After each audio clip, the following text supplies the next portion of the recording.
The Secrets of Doctor Who is brought to you by the Star Quest Production Network and is made possible by our many generous patrons. If you'd like to support the podcast, please visit sqpn.com/give. You're listening to The Secrets of Doctor Who, episode 172. One day, I shall come back. That's it. I've been renewed. Is when a Time Lord's body wears out, he regenerates. I'm a Time Lord. I'm not a human being. I walk in eternity. Braveheart team. Change, my dear, and it seems not a moment too soon. Unlimited rice pudding. Position he looks wearing a bit thin. Fantastic. I am Scottish. I can complain about things. Ooh. Should be fine. Hi, I'm Dom Bettinelli, and you're listening to The Secrets of Doctor Who, where we discuss everything about the hit BBC series Doctor Who. And today we're discussing the 6th Doctor episode called The Two Doctors.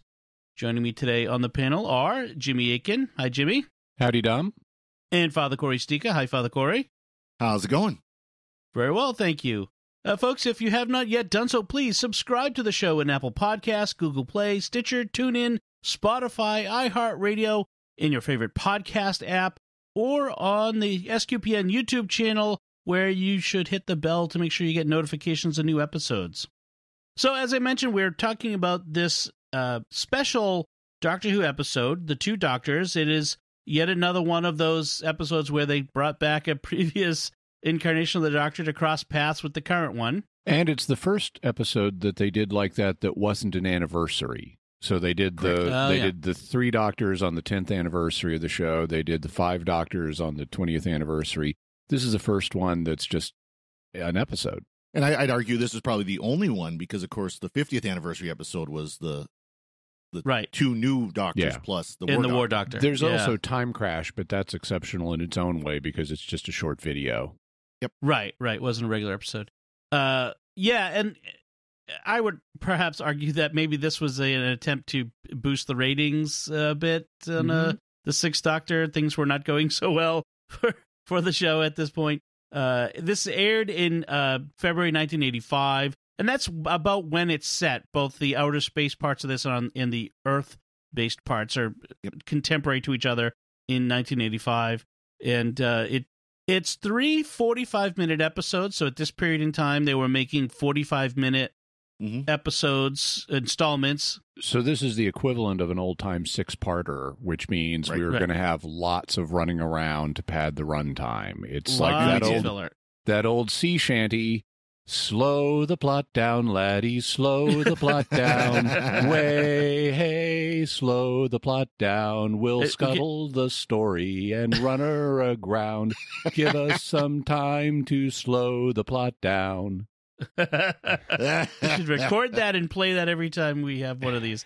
Because the War Games was like that, which was 10 parts. So, we have lots of running around in Seville late in this episode, which we get to. That features, of course, the 6th Doctor and the 2nd Doctor. Patrick Troughton returns, as does Jamie, who arguably one of the most popular of all the. Not arguably, he was until Sarah Jane Smith. He was the most popular companion. Right. So they're both looking a bit older.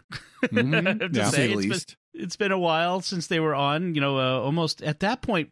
Almost 15 years have passed. When did the 2nd Doctor's run about in? 15 years. Yeah. So it's been a while, and I'm of course, surprised they didn't dye Patrick Troughton's hair or give him a darker wig or something, because he's clearly got gray. Yes. And this is Perry is also there. Poor Perry, being dragged along behind the 6th Doctor still. And it's the second of the story of the it's the 4th story overall for the 6th Doctor. Second story of 3 of the 3rd season of his 3rd season. Right, because his debut story was the last of the previous season. Right. So also, this episode or this series is by Robert Holmes, and it is not. it's kind of interesting. This is the next to last sort of thing that Holmes did for the show. He also wrote some of Trial of a Time Lord, but he died during Trial of a Time Lord, so he didn't get to finish it. This is towards the end of his career, and even though he's considered the best of the Holmes writers of this period, it's not his strongest thing. No. Right. I can see flashes of the classic Robert Holmes in here, but it's not his strongest thing. I think partly because he was in declining health at this point. This is just a year before he died. He also, though, gets to do something that they periodically let people do on Doctor Who, which is kind of indulge their personal interests as scriptwriters. Yeah. And he was a vegetarian, and so we have an extensive satirization of meat-eating culture. Yeah, in this series, and I'm not at all a vegetarian, but I kind of didn't mind it as an over-the-top parody. I could accept it. I don't think he's like making a serious statement about everybody really has to be a vegetarian. I got a little tired of Shock Eye's continuous. I stuff. think it's because of the length. It's because this is a 3-parter. If you just cut out one of the parts, it wouldn't. I think it would be more reasonable. Yeah. So we're going to start here by talking about the continuity problem, which is at the end of the Second Doctor's time, he was put on trial by the Time Lords and then made to become the Third Doctor, John Pertwee, stranded on Earth with a non-functional TARDIS. And so that the War Games ends with this forced regeneration. What appears to be a forced regeneration. Yes. And then we see John Pertwee stumbling out of the TARDIS and collapsing on the ground. But there's a bit of controversy because, of course, when does this story take place in the Second Doctor's timeline then? And how do we fit it in?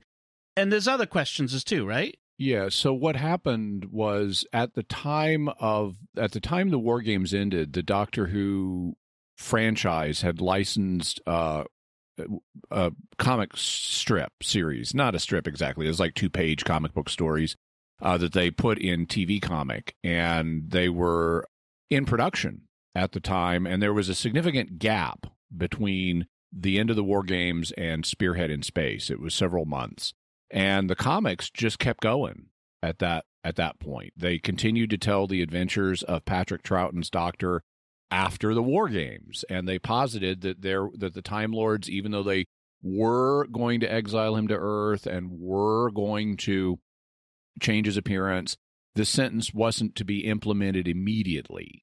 And so they had some further adventures in comic form, and then they had, as we were preparing for Spearhead in Space, and you can actually find this online, but they sent like scarecrows to force the regeneration. And so you start to see the beginning of the regeneration before Spearhead in Space. And this window of time after the War Games and before Spearhead in Space became known as Season 6B, because Season 6 ended with the War Games, Season 7 started with Spearhead in Space, and so there's this period of time in there called Season 6B. And originally, it was just something that was explored in spin-off media, like novels and comic books and things like that. But eventually, they started to use it on the show itself, and various things got explained that did make it to air better if you posited 6B as a real thing than if you didn't. There are a whole bunch of little bitty things, but this is the big one, where you have the Doctor in control of the TARDIS working for the Time Lords, talking with Jamie about the Time Lords. Jamie did not know about the Time Lords when he initially traveled with the Doctor. That phrase was introduced for the first time in the War Games. And yet here, Jamie, who obviously is older, knows all about the Time Lords and is still traveling with the Doctor. And so that is most logically explained if you say, okay, after the War Games, the Time Lords delayed implementing their sentence in order to use the Doctor as a secret agent, presumably for what was later named the Celestial Intervention Agency, or the Time Lord CIA. Eventually, the BBC's own episode guide online came to have an entry on season 6B and endorsed it. Right. It will have links to some of this, including the BBC's old website that's sort of it's mothballed but still online. Yeah. But we'll have a link to that description and also in the TARDIS Data Core website, their explanation as well, to kind of give you an idea of how this fits in. And they have explanations for why Jamie, like you said, why Jamie is there when clearly he was removed from the Doctor's TARDIS and all the other stuff. So fans have really retconned and really put things in to make this work, because Doctor Who is not the most rigorous of all fandoms when it comes to following canon, but there are some things you have to fill in to make it work in your head. And since it's a time travel, time can be rewritten thing, it doesn't have to be that rigorous continuity. Exactly. So we also see that Sontarans in this episode for the first time for quite a while, like almost, I think it was 7 seasons that the Sontarans was the last time the Sontarans were seen on Doctor Who. So they come back. The costumes for the era, I mean, I guess are okay, but gosh, you could see the actors' lips moving underneath the prosthetic mask. Oh, yeah. That's probably the worst prosthetics of the Sontarans from classic Who. I mean, they weren't always ever that good, but this is probably the worst that they ever were. Yeah, right. The problem with the Sontarans is always the heads. Everything else is fine. It's just the heads that are a problem. And also, since this is the mid-'80s, we have the horrible 1980s supervillain chic aesthetic going on. Right. It's like in the Caves of Androzani, the main villain. I mean, he's in this weird domination get-up thing. Yeah. Yeah. And here we have like the kind of modern black suit with the punk rock glasses. Yeah. And stuff like that. And it's just kind of really looks its time. It does. Now, a large part of this was filmed on location in Seville, Spain. They apparently wanted to have, spend some budget on this. Originally, I think they were going to be set it in New Orleans. That's, I think, what Holmes wanted to do, and have all kinds of jokes about the difference between British and American English and all that sort of stuff. And then they figured that was too expensive. So then they were going to go to Venice, which would have been interesting, but that was too expensive. So Spain it is. Yeah.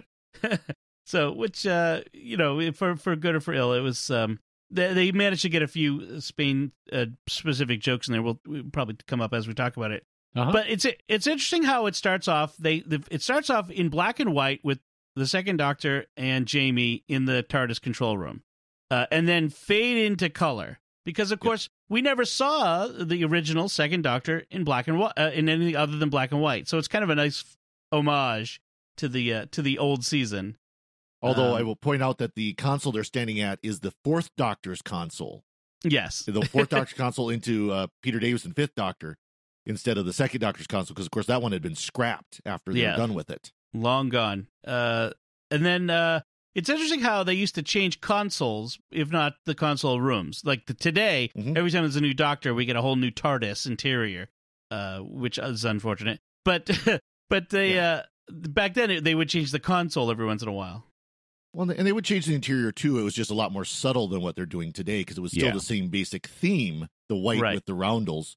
But they would change, like some would look like they have pillars, and some look like they had almost like a airline strip with the vents and the lights and everything. And so it's a little different each time, but the interior does change eventually. Yeah. So the Second Doctor notices a remote control on the TARDIS, Stattenheim control, I think he calls it at one point. Yeah. And this is a special device that he's allowed to have because he's working for the CIA. It lets you remotely summon your TARDIS. Okay. All right. That would become handy in many other episodes of Doctor Who later on, right up to the current day.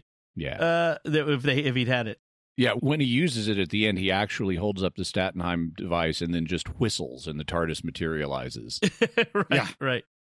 So they show up at this space station camera, which is what, Latin for room, right? Camera. Yeah. chamber. It's 1985, so this is present day when this was filmed, and this is a laboratory where the greatest minds in the universe gather for pure research. That's what we're told, and they have German names.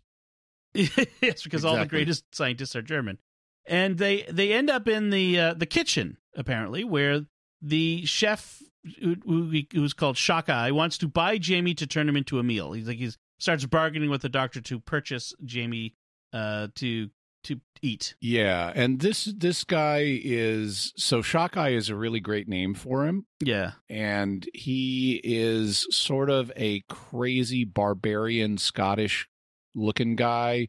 He's got these big, huge, enormous, unnaturally red eyebrows, which are characteristic of his race. He's an androgum, and that seems to be a trait name. Andro is Greek for male or man. And if you eat something, you gum it. And so androgums are man-eaters. And so that's why Shakai wants to cook and eat Jamie. He's never tasted human before. And he's also obsessed with food. And he has also, as part of his makeup, I mean, he's got this crazy costume that's got different elements in it. Some of it looks Scottish, some of it looks American Indian. He's wearing moccasins. He also has warts all over his face to make him repulsive. But that makeup does not look good at all once he's running around in broad daylight in Spain. They're clearly just stuck on and don't look realistic at all. Yeah, the makeup doesn't work. The androgum are apparently like this primitive, emotionally and ethically bestial humanoid race. That's how the TARDIS Wiki describes it. But they think they're superior than everyone else. Yeah, and they're really strong. And they've been recruited as servants, essentially, a servant race. So the TARDIS disappears from the kitchen, and there's talk of someone killing the scientists. So the doctor talks to the head of the facility, who's a guy named Dastari, Professor Dastari. And so you just know he's going to be dastardly. He's got another trait name. He is Dastari. And he is supervising two scientists who I don't think we ever actually see, who have been conducting, they're the ones with the German names, and they've been conducting time research that the Time Lords are very, very concerned about because it could, destroy the universe or something. And in addition to supervising them, Professor Dastari has also been doing biological uplifting on one of the androgums, who is a woman named Chesini. And so she doesn't have the big red eyebrows. She doesn't have the warts all over her face. She's quite attractive, actually, and very intelligent. And she's Servalan. If you've ever seen Blake 7, she is the principal antagonist on Blake 7, the evil galactic dominatrix Servalan. Okay. Played by Jacqueline Pierce. And she is just her suave, evil, usual self. So that character on Blake 7, she's essentially the same as she was on Blake 7? Basically, yeah. Oh, funny. She's not an androgum on Blake 7, but she acts the same. She's the same character. In charge and suave and charming and evil. Okay. So the TARDIS disappears, and she notes that this is not ideal because they wanted to have the machine. She says the machine was supposed to be used for what they're trying to do, and these two scientists on board this station are trying to build their own TARDIS. They're trying to build and the Time Lords do not like this idea, of course, because if you're the Lords of Time, you don't want anybody else muscling in on your territory. Plus, once time travel gets out, it's going to be a big mess all over the place. And we find out that she and Dastari are working with the Sontarans, because the Sontarans are sort of backing their research because they want to use this, of course, in their war with the Rutan. Yeah, and Chesini is clearly on the Sontaran side, at least at the moment. Right. So one other thing while we're talking about this kitchen sequence, there's a bit where the Doctor and Jamie are offered a meal, and Jamie is interested in taking them up on the offer, but the Doctor says, 1 meal a day is quite sufficient, Jamie. And it's like, yes, intermittent fasting. Go, Doctor. I thought of you, Jimmy, on that. I thought, Jimmy would fit in right well with the Doctor. So they have this discussion about how the Time Lords have sent the Second Doctor as their delegate because they're worried that they're dabbling in time travel. And we have this sequence of one of the guys on the station seeing the Sontaran battleships approaching, and Chesini injects him with something and kills him or knocks him out or something. And then that's where we leave the Second Doctor at this point. One thing the Second Doctor mentions is he was sent because he's a non-person. Yeah. They can disavow his, kind of like, Mission Impossible. We will disavow any knowledge of your operations type of deal. Right. And that kind of does fit into this whole season 6B story arc of, he's officially not supposed to be, anybody, but yet he's still out there traveling, doing That's true. Yeah. Time Lord dirty work. The Doctor is attacked and dragged off, and Jamie sees him being dragged off and thinks, that thinks he's dead. Thinks he's dead at this point.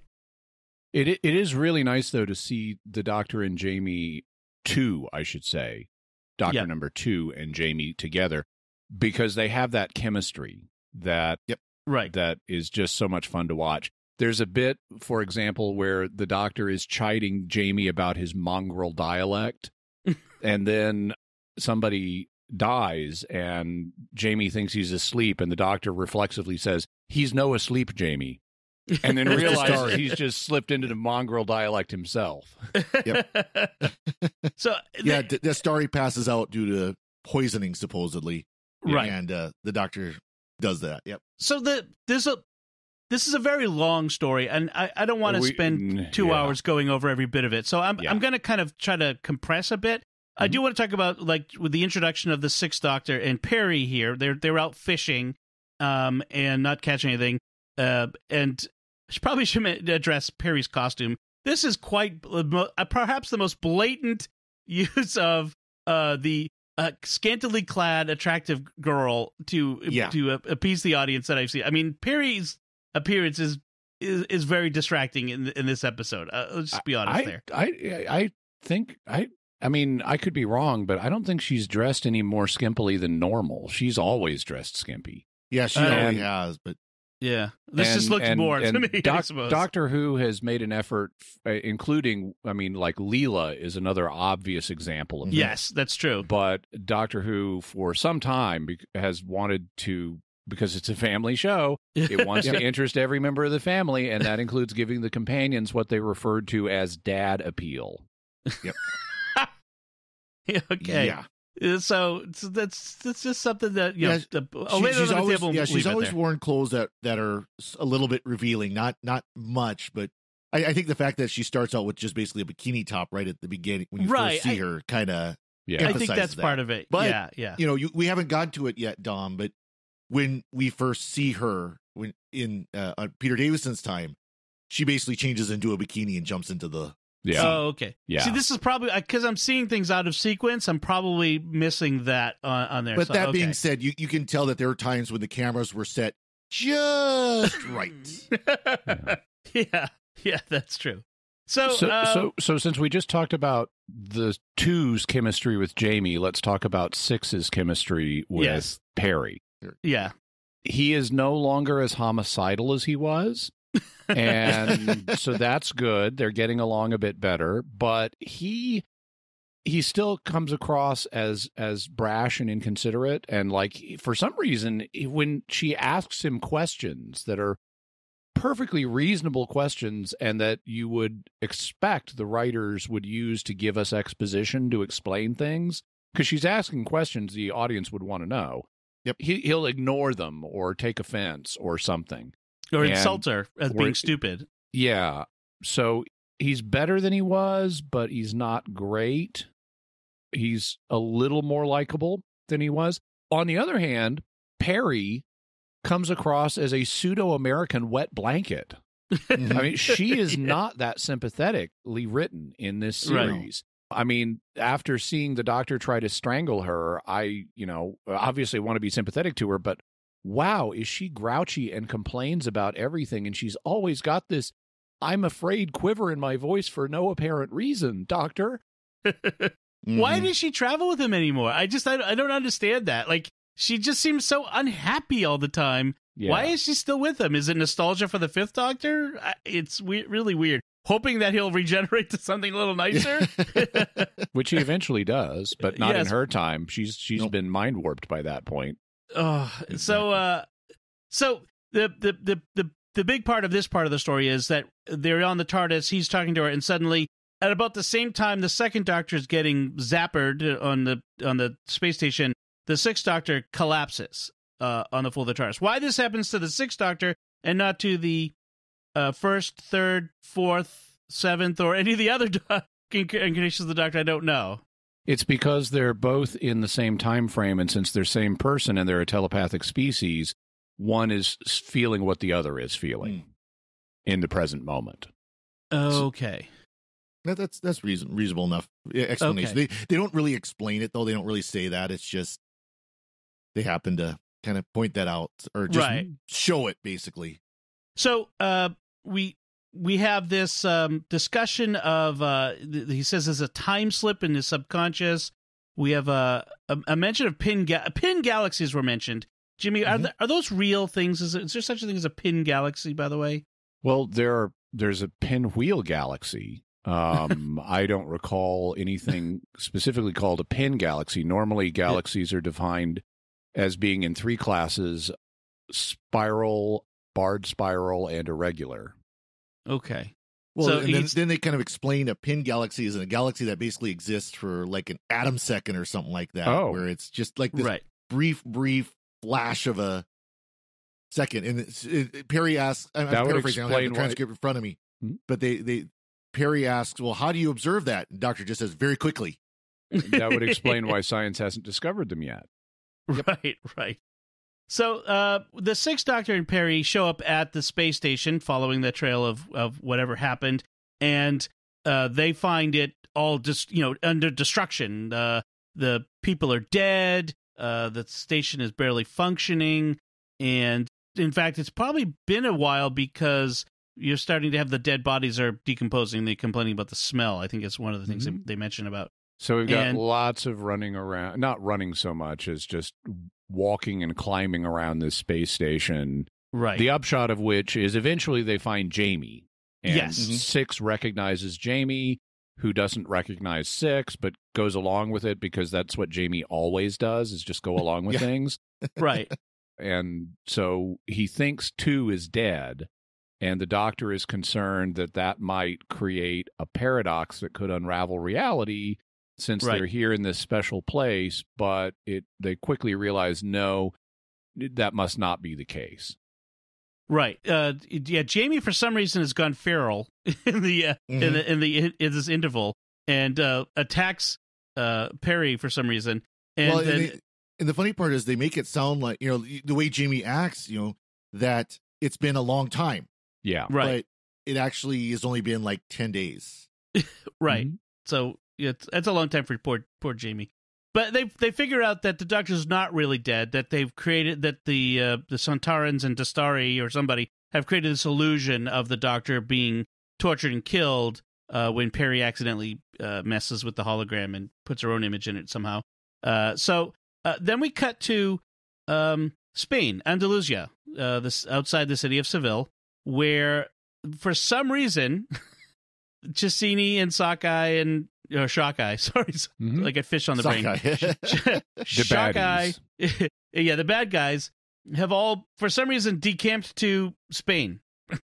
Not sure why. I don't. Is it ever explained why they're in Spain as opposed to anywhere else in the universe? Well, they said that they chose Earth because Shockeye wanted to try the race, and she was curious. Cassini was curious as well. Okay. And it's a primitive race, although it's overpopulated, and they probably could have picked a planet that was empty, but food comes first. So we have this scene of this old lady, this Spanish woman praying in the hacienda chapel, praying before a statue of Our Lady, and she's attacked by Shockeye and killed by being tapped on the back of the neck, which typical 80s sort of thing. And Cassini there's also a moment later on in the series where Shockeye kills a truck driver by tapping him in a fatally vulnerable spot in his upper back. Yes, I noticed that. And So Ticini gets all her knowledge of this place by somehow sifting through the mind of the dead woman. Post-mortem telepathy, yeah. Right. There's an English moth collector and a Spanish woman wandering the grounds of the hacienda. They see the Sontaran ship land. He's not just an English moth collector. He's an English moth collector, thespian, and restaurateur all at once. Yeah, see, that's a real great stereotype there. An out-of-work theater actor working in a restaurant. Yes, in Spain, because that's where the lots of British people go to Spain for holidays, so that would make sense. Yep. And he also is obsessed with collecting moths, which he uses a crucially plot important cyanide jar to deal with. And he's a coward, whereas the Spanish woman is very brave. And they see the Sontaran and Dastari carrying the unconscious second Doctor into the house. I do want to point out back on the space station that the Doctor does manage to gas himself while trying to turn off the computer's defenses of the station. I thought that was funny. He then blames it on Perry. And then blames Perry because he's a jerk. So the Doctor speculates that all this happens because of a failed time experiment, and then if that's true, then it's possible he was caught in what he calls a time embolism, which I think is kind of funny. I'm trying to skip ahead here to the action. So basically, the Dr. Six and Perry and Jamie go down to Spain, and we've got running around in Spain. It turns out that that this has been a trap, what Dastari really wants. The whole thing with the time experiments was sort of a trap. What the Doctor really wants is to get something from the Doctor that we learn about here for the first time. It's called, bizarrely, the symbiotic nuclei. Now, if you know anything about Latin, it should be the symbiotic nucleus, but for some reason it's plural, the symbiotic nuclei. They've got more than one? Oh. Well, but they they use singular verbs periodically in the script in connection with it. And it's something that's part of the Doctor's biological makeup that allows him to control the TARDIS and travel through time in a safe way. They've already been sending people through time, but they dissolve in the vortex. And apparently you need a time machine that has been primed with a symbiotic nuclei to get stable time travel. And so that's the missing piece they've realized they don't have, and they're going to... Dastari is going to extract it from 2 and give it to the Sontarans, so the Sontarans will have unlimited time travel like the Time Lords and the Daleks do. They call it Rassilon's imprimatur, which is kind of interesting. Also, in Big Finish, they've built on the symbiotic nuclei concept, and not only does it control TARDISes, it also is involved in the regeneration process. We learned about that in the Trial of the Valeyard, where they talked about how after your 13th regeneration, the symbiotic nucleus can't divide anymore without becoming unstable. Right. And then they do embed this nucleus into this something called the Bryode nebulizer. We have lots of these like proper name devices in this. We have the Karts-Reimer time travel device. We have the Bryode nebulizer, which nebulizer is kind of a funny thing because I know nebulizers is something asthmatics use, because I have asthmatic kids. Yeah. And we've got the Statenheim control device too. Yeah, I'm wondering, like, are these just like friends or people on the crew or whatever? I don't want to miss the Doctor hypnotizing Jamie with the stopwatch. I love the old fashioned we hypnotize people by watching a swinging watch. Also, that the Doctor the Sixth Doctor, Six recognizes that 2 is in Seville because he does some telepathy and hears the bell ringing and recognizes it as the Santa Maria, which is the largest of the bells in the Cathedral of Seville. So that's the... And then he immediately forgets that they're in Seville, but he says, let's go. It has something to do with getting a haircut. And he starts whistling the Barber of Seville. Yes. So...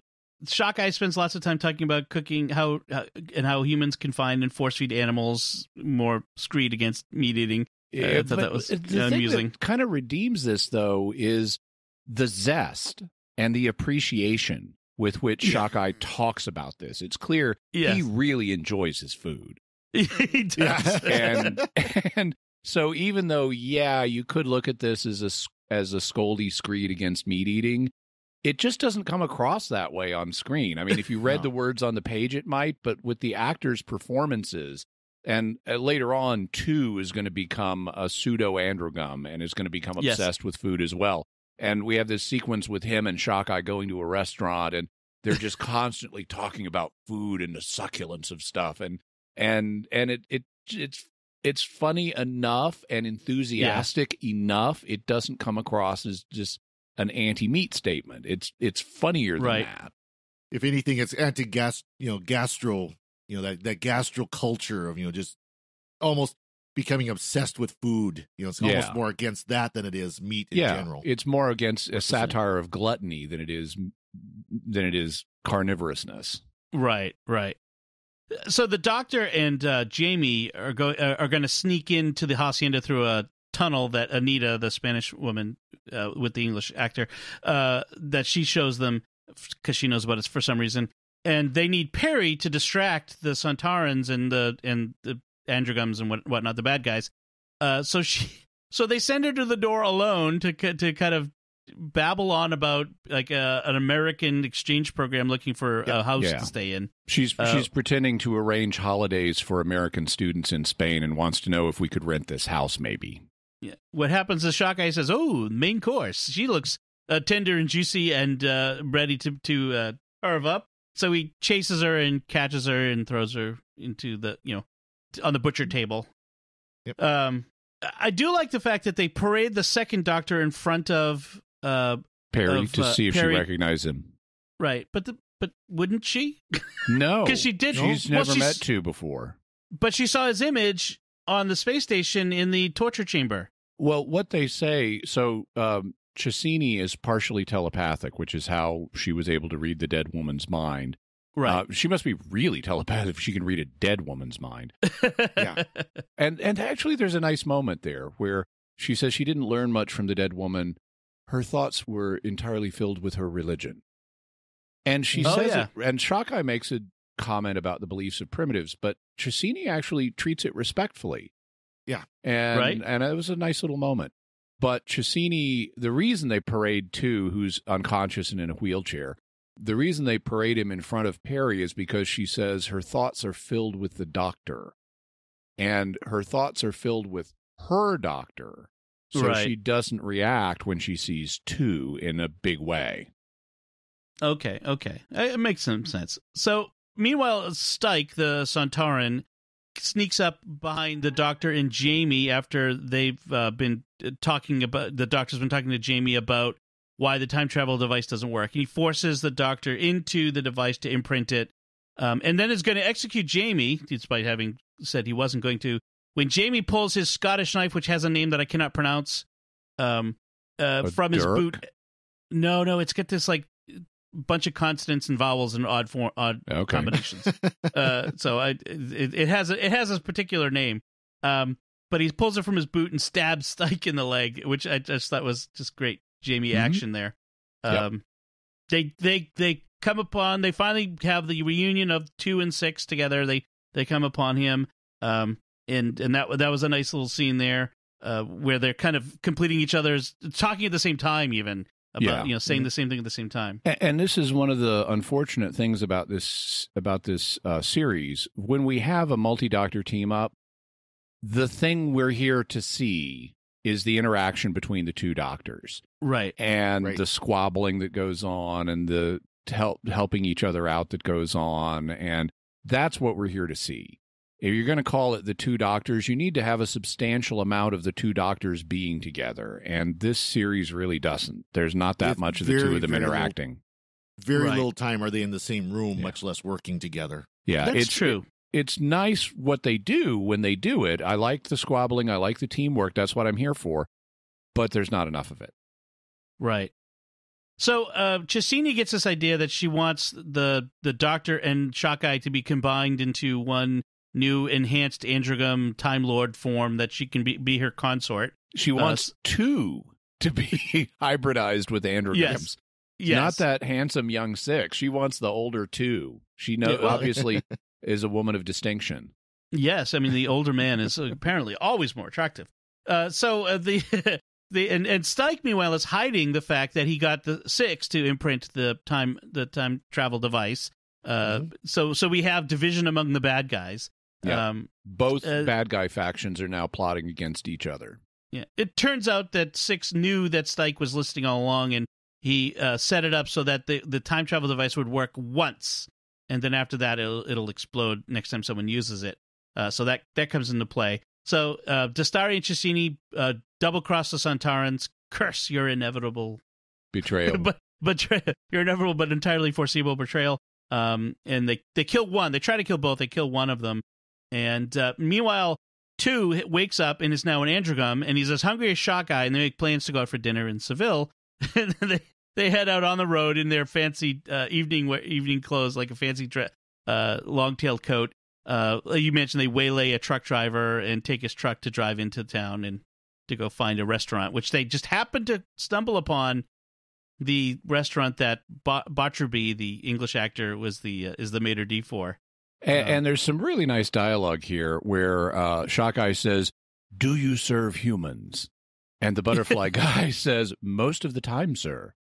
"I mean, human meat, you fool." And the butterfly guy says, "No, I'm afraid the Nouvelle cuisine has not yet penetrated this establishment." Yes. Yeah, if you think about like 80s Nouvelle cuisine, like this is before the Food Network renaissance of cooking and food. This is back in the old-fashioned fine dining days. So they eat this massive amount of food, and we get this listing of all the food that they're eating. And they mention the bill, which is something like 80,000 pesetas, which I did some Googling and some searching. That converts to about $2,000 in today's money. And earlier they'd said it would be take an hour before the doctor would revert to his own self again, right? Without stabilization. He's got to get a second treatment to make the androgumming permanent, otherwise it'll wear off in an hour. Yep. So they were served and ate all this food in less than an hour. That's pretty shocking there. Shockeye, I like that Shockeye tries to pay with his alien money. Yeah, I like how at first Shockeye doesn't know what money is. Yeah. And the doctor explains tokens of exchange, and he whips out his alien Diners Club card. Yes. Yeah. And then when the Bartleby refuses it, Shockeye stabs him right there and then. And then Oscar Bartleby, the actor, dies quoting Hamlet's death scene. "Good night, sweet prince," the doctor says. It was very, very hammy. I thought this was going to be played for irony, like going to be like, oh, he's not really dead. But no, they were serious about it. It was real. Yeah, it was a real death. It just played badly. He talks about it as my last curtain call. No one will see my definitive Hamlet now. Although someone makes a crack about that, right? They still haven't or something. I think someone made a crack. There. Also, one of the things that's really interesting about the sequence is it's fun to see Patrick Troughton being so manic. Yes. Because he's just food obsessed, and he's acting all manic and gleeful and sinister, and it's fun to watch that.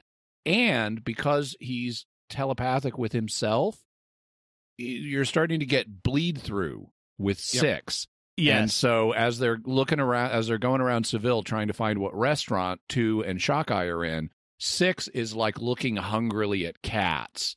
Yeah. Yes. Which is interesting since he even wears a cat pin on his coat normally. Right. And Perry and Jamie keep having to get him undistracted from the cats. Right. Right. Now we talked about the whole running around Seville bit before, but I do want to mention and the how Perry comes across as dumb American. But we have this thing where they come upon the restaurant Las Cadenas, and she says Las Cadenas, and the Six haughtily corrects her pronunciation. I'm like, come on, like, do we have to like go there? It's just just more of that personality thing going on. As someone from Texas who now lives in California and has spent a lot of time in the Southwest, it's hard for me to fathom how people mispronounce Spanish so badly. But sometimes they do. Sometimes they'll look at the name of towns here in the San Diego area, and it's La Jolla and El Cajon. It's like, no, La Jolla and El Cajon. Thank you. That's true. And that's admittedly, true. Living in a place that doesn't have a large Hispanic population or Spanish-speaking population, that's a little more reasonable. But I want to say, Perry wasn't from California, was she? Perry's from America, and that's about it. I thought they kind of sort of said where generally she's from, but I don't think it was California, although she does kind of play the Valley Girl type. Yeah. That's true. Yeah. Her accent is all over the place, though. So Cecchini, I keep wanting to say Vizzini from Princess Bride, but inconceivable. Yes, Cecchini manages to capture them all again and takes them back to the hacienda, where Six has to hand over the Bryode nebulizer, and they put Perry in the time travel device to ensure that it still works, which it does once because Six rigged it so it would work once. Shock Guy takes Jamie off to cook him because his attempt to cook Perry didn't work out. Oh, and by the way, 2 has rejected the gene transfer now, so he's back to being his normal self. That's right. So and then they leave the others in the basement to get free and escape, because that's what you do. You walk away from your prisoners who you're probably going to kill anyway, and give them time to escape. So Shock Guy's tenderizing Jamie, which was I felt so bad for Jamie getting these injections. I mean, having the fat is being brought to the marbleized. I'm like, basically, it's like a fancy version of like a tenderizing hammer is what it was. Yeah, I felt so bad. That must be really painful. Oh, but primitive animals don't feel pain, Shock Guy says. Yeah, exactly. He says they don't feel pain the way we would. And this is a classic line that people have claimed about animals to make themselves feel better about eating them. Yeah. The real thing is they're just animals, though. Right. Yeah. So whether they feel pain in the same way or not is not the issue. Yeah. Exactly. Right. They're just animals. I'll be. Yeah. I have more to say about that, but I won't. So I will. There's an episode of Penn and Teller's. Of Penn and Teller, where they are on this trip around the world looking at magic in different cultures, and they go to India and they watch this performing family of Indian magicians, and in the course of the act, one of them is pretending to be a savage, and he eats a chicken live. Oh wow. And afterwards, Penn and Teller are talking about that, and Penn is explaining, India is this rich culture and it has its own values and blah, blah, blah. And finally he says, it's just a chicken. Yes, exactly. So the doctor, Six and 2 escape, and 6 gets wounded, and he's dripping blood. And Cecchini is beginning to revert to her androgam self. She sees the shed blood, and she dives down and licks it up to the horror of Dastari, who had changed her to be this godlike creature that he thought she would be. And this is something that 2 has been warning about ever since, all the way through this. He's been telling Dastari, you can't change an androgam's nature. You're just dressing her up. She's going to betray you in the end. She's going to go back to her androgam ways. You're just making her more dangerous by making her more intelligent. And so now we see that starting to pay off. Right. And now Dastari, finally, in the end here, I got to close out with the Centaurans. The Centaurans ended up blowing themselves up. One dies in the rigged time travel device. The other one is blown up because they were going to destroy their battle cruiser and take the time travel device back to their people, and end up getting blown up in that explosion. Well, I love too, though, this time travel device was supposed to be designed to handle a large number of Centaurans, but literally one barely fits in there. Yeah. Yes. And then so Dastari has seen the error of his ways and has decided to help the doctor now, but is killed by Cecchini before he can. And then before she can kill 2 or Perry, Jamie shows up and throws his knife at her, knocks the gun out of her hand. She gets into the time travel pod, and it explodes, and of course she dies. Oh, and after she dies, she starts to revert to her androgam self, and she gets the big eyebrows and the warts. Yeah, poor thing. Meanwhile, Six has been running away from Shockeye and comes upon Bartreby's abandoned moth hunting kit and finds it the convenient cyanide crystals, which Bartreby was using to kill the moths so he can mount them. So he uses that and the net to leap upon Shockeye from behind and cyanide him and kill him. So the Doctor directly kills somebody. Yep. As long as he doesn't shoot him with a gun. That's all. Yeah, exactly. So we wrap things up at the hacienda where 2 brings out his Stattenheim remote control, and 6 says, "I've always wanted one of those." And to which I responded, "Apparently you used to have one." Yeah. You must have lost it. And then we have one last joke about going vegetarian after all this, no longer eating meat. Going vegetarian until he meets Mel and she makes him drink carrot juice. Right. From now on, it's a healthy vegetarian diet for us, he says. But yeah. So what do you think of this episode where this gathering of the 2 doctors? We've kind of said a little bit ahead of time. I felt like it was a lost opportunity, like you said, Jimmy, where it would have been nice if we'd had more interaction between the 2 doctors. But it was nice to see Patrick Troughton and Jamie. Yeah.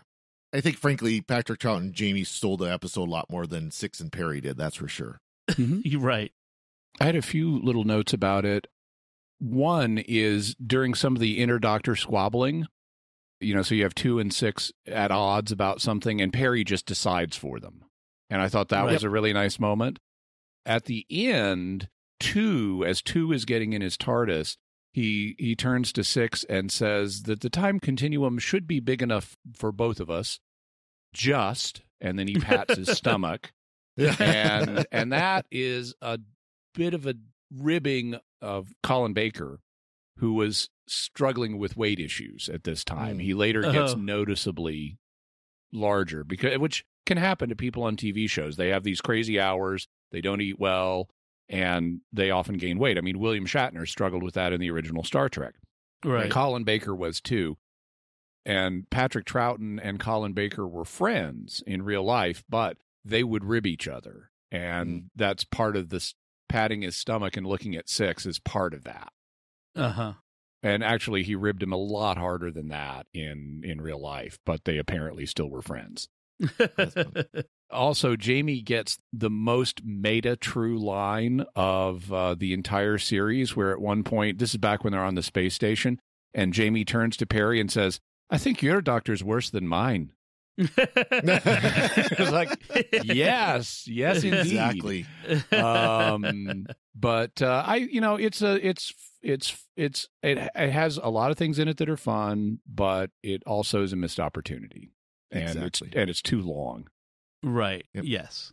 Okay. Yeah, so a couple things I found. Dastari was played by Lawrence Payne, who had been in Doctor Who twice before. He was Johnny Ringo in the first Doctor episode, The Gunfighters, and Morix in the fourth Doctor episode, The Leisure Hive. Leisure Hive. Yeah. Leisure. Oh, yes. Tomato. Yeah. Yes. Okay. And I keep wanting him to break out and start singing "Video Killed the Radio Star." Yeah, he does look like that, though, doesn't he? And then there's one point, I think Perry slipped in a not safe for work word, shall we say. The doctor, they're the TARDIS, and Doctor pats her on her head about, your humans have brains, they're small, but you can use them, that kind of statement. Ugh. And I think she calls him a 7-letter word starting with A. Oh, really? I missed You kind of look, or she mouths kind of a... they may have blanked that. Okay. Well, it mouthed it. She didn't say it, but it's, like how somebody will kind of mutter behind their breath. That's kind of what it looked like. But I'm not the best at reading lips, but it really looked like that particular word. That's awesome. That's so funny. I mean, I'm glad they didn't on a kid show didn't air that, but it is kind of funny that that the actress would do that. Maybe a little coming out reality. Awesome. So I think that will about do it for us for this time. And so I do want to take a moment to thank our patrons who make it possible for us to create The Secrets of Doctor Who, including Mark L., John K., Chris, John D., and Joseph F. Their generous donations at sqpn.com/give make it possible for us to continue the Secrets of Doctor Who and all the shows at StarQuest. You can join them by visiting sqpn.com/give. And we'd also like to thank Victor Lambs, who edits the show every week. So that's it from us. Let us know what you think of the two Doctors and what you think of this episode and what we had to say about it. You can go to sqpn.com/Doctor Who or the Secrets of Doctor Who Facebook page, or send us an email to doctorwho@sqpn.com. We'll be back next time when we'll be discussing the next of the 10th Doctor specials called Planet of the Dead.